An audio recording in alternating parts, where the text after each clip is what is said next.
doomsday cult mom. She's got a preliminary hearing coming up, and there are some discovery requests and demands being made and some deadlines coming up. So let's get all the latest on that from Court TV correspondent Chanley Painter. Chanley, great to see you. And I think my cousin Vinny may have been tried in the same courthouse where you practiced. You know, that is one of my favorite movies also. Vinny, you know, your namesake, of course. But there's a lot of good lessons in that movie. In fact, one of my law school professors would use examples from that movie to teach us certain things. But yes, all about discovery tonight, because there are actually some key movements in the Lori Vallow court file, some documents due tomorrow from some key players. Now, let's get right into it, because the defense filed these subpoenas last month. He is demanding that these entities turn over documents tomorrow afternoon. First, the Idaho Attorney General's office and the Fremont County Prosecutor's office. Now, remember, Vinny, that the Attorney General's office opened an investigation of not only Lori Vallow, but of Chad Daybell, her husband, for the death of Chad's wife, Tammy Daybell, conspiracy, murder, and attempted murder. So that's big. Also, the defense attorney serving U.S. Bank, Google, and J.P. Morgan Chase with subpoenas asking documents having to do with Charles Vallow. This is Lori's husband who died. Now, remember, there's an ongoing investigation in Arizona where authorities there are saying that Lori Vallow is a suspect in Charles Vallow's death. So these are some of those key discovery documents, with the defense requesting basically everything these entities have. But what's interesting is the request for the autopsy of Tammy Daybell. Now, Tammy Daybell, she died last October, and she was 49 years old. She was a mother of 5, reportedly passed away in her sleep. Well, authorities a couple months later thought it was suspicious, right? Because 2 weeks later, her husband, Chad Daybell, marries Lori Vallow. Well, they find out on Amazon, Lori Vallow buys a ring 17 days before Tammy Daybell's death. So they exhumed her body. They conducted an autopsy of Tammy Daybell. But where are the results, Vinny? The defense is requesting these results. Will we get them tomorrow? That is the big question. All right, so let's just go through a checklist here. So the information about Charles Vallow, information about Tammy Daybell, the case that she's being held on, and the case where we're going to have a preliminary hearing, and presumably, if it goes forward, a trial, has nothing to do with Tammy Daybell, nothing to do with Charles Vallow. It's her missing children, correct? I just want to straighten this out. That is correct, and that is a great point, because this is the second time the defense attorney, Mark Means, has requested the autopsy of Tammy Daybell. In fact, he did so earlier in the month to the Madison County Prosecutor's Office that is filing charges, has charges against Lori Vallow for the missing children. He requested not only Tammy Daybell's, but Alex Cox, anything to do with Charles Vallow's death as well in that discovery motion. And of course, the Madison County Prosecutor's Office responded recently saying, we have no jurisdiction over any of those deaths, therefore we don't have any documents on those deaths. So that was objected to and refused to be cooperated with. So now the defense has tried the other entities. The Idaho Attorney General's office is the lead on this investigation into Tammy Daybell's death. And again, no charges yet for Lori or Chad. Will the autopsy results, though, be the impetus for that? They should have the results by now. I spoke to an expert today. They should have the results, but they aren't releasing them. Will they even hand them over tomorrow? All right, that's one big headline we're dealing with tonight. Also, Ashley Banfield digging into the death of another spouse, husband number 3 for Lori Vallow. Let's bring Ashley in. And another, you know, again, this is so difficult for everyone to keep track of, including us, but another dead spouse. We're looking into the investigation into that and the autopsy related to that as well. So I'm so interested in listening to you and Chanley talk about Tammy Daybell's autopsy and her body being exhumed and what that investigation will yield, because there is another dead person connected to Lori, and that's Joseph Ryan, her 3rd husband.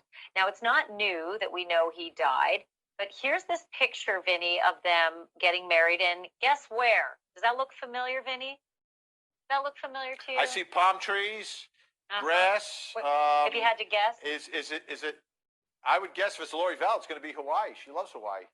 ding, ding, ding! Your clock isn't ticking anymore, Vinny. It's Kauai.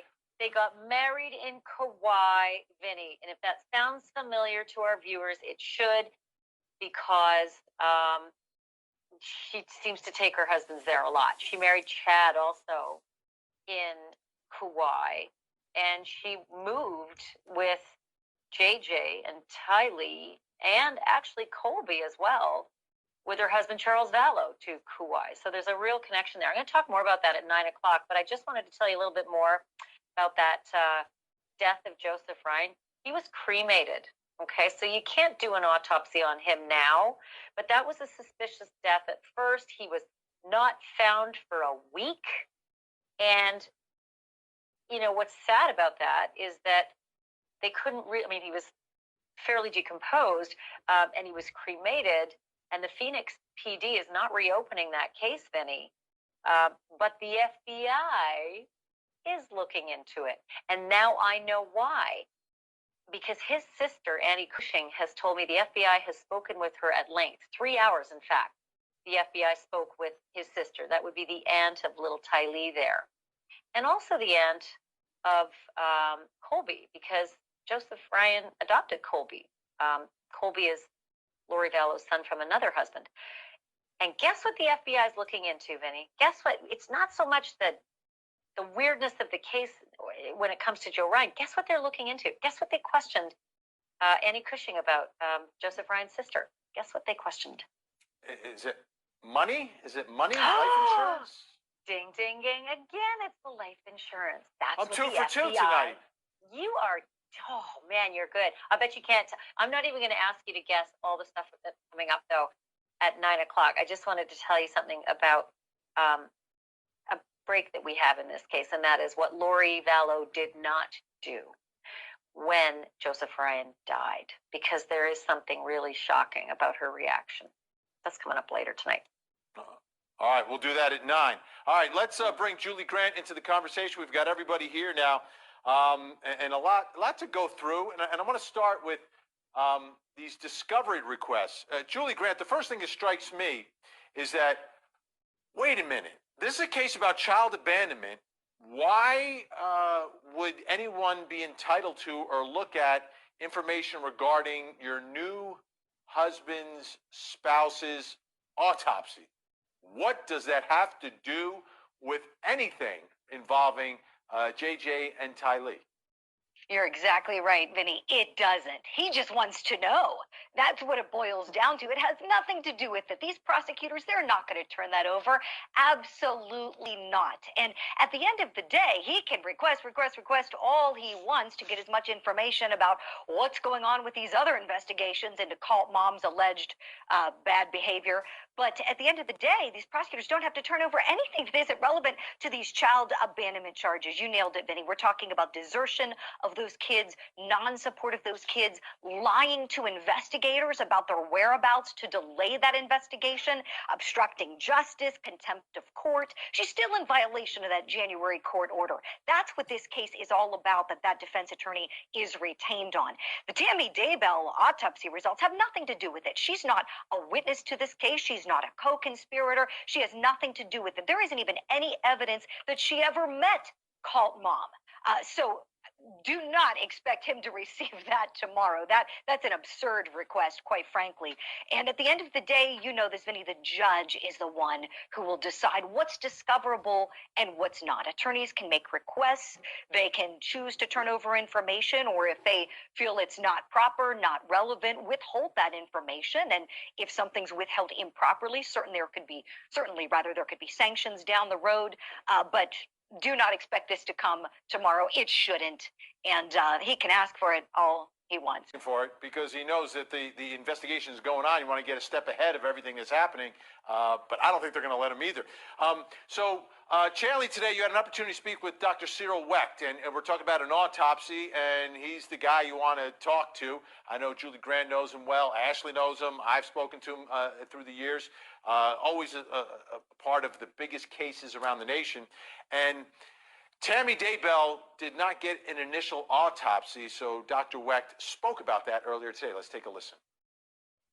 As I understand it, Tammy Daybell did not have any particularly serious illness.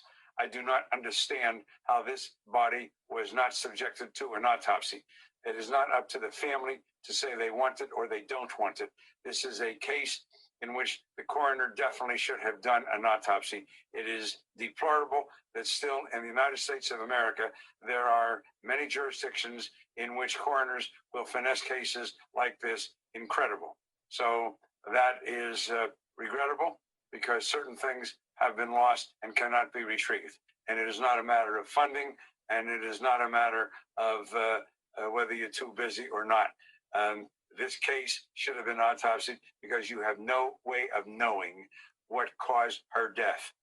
And maybe they did draw blood, and if they found no drugs, all the more reason why it was necessary to do an autopsy. There are ways in which a person can be murdered and show no external evidence of that kind of murder.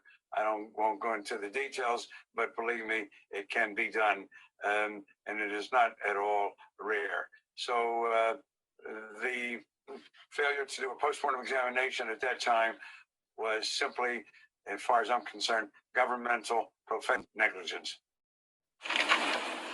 How about that? Some strong words channeling today from Dr. Wecht. I mean, he's not holding back. No, he was completely shocked that they did not do an initial autopsy under the circumstances. He said, look, there's a 49-year-old healthy woman who dies in her sleep. It is malpractice, like he said, to not perform an autopsy and find out the cause and manner of death. And because they did not do that initial autopsy, he said there were major losses of potentially really uncovering the cause and manner of death. There, when she was exhumed, there would be no more bodily fluids, the blood to test or anything like that could help them. It was a huge missed opportunity, according to Dr. Weck.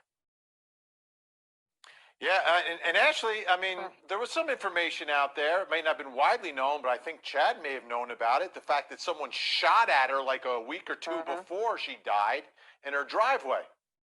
Yeah, like you need any more details to make this story even bigger for the press.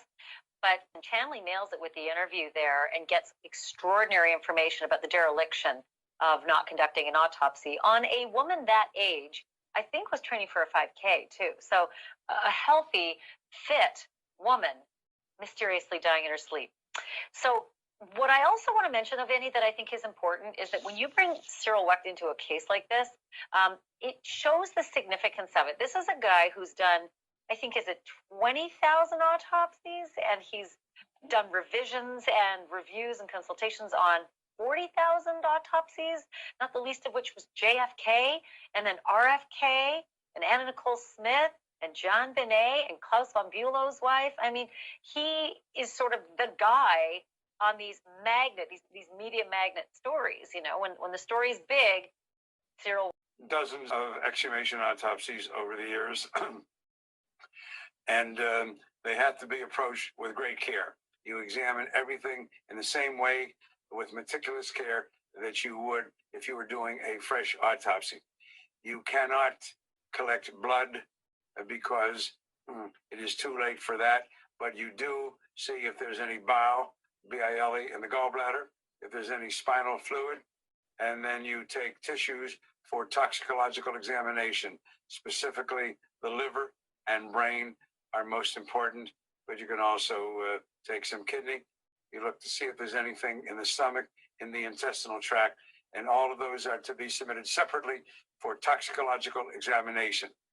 And then you take pieces of tissue to study microscopically to see if there's any evidence of a natural disease process like pneumonia or infection of the liver or the kidneys or the pancreas or what have you. So these are the things that you do. And you correlate all of these findings with the past clinical history. You have removal of body hair and fingernails.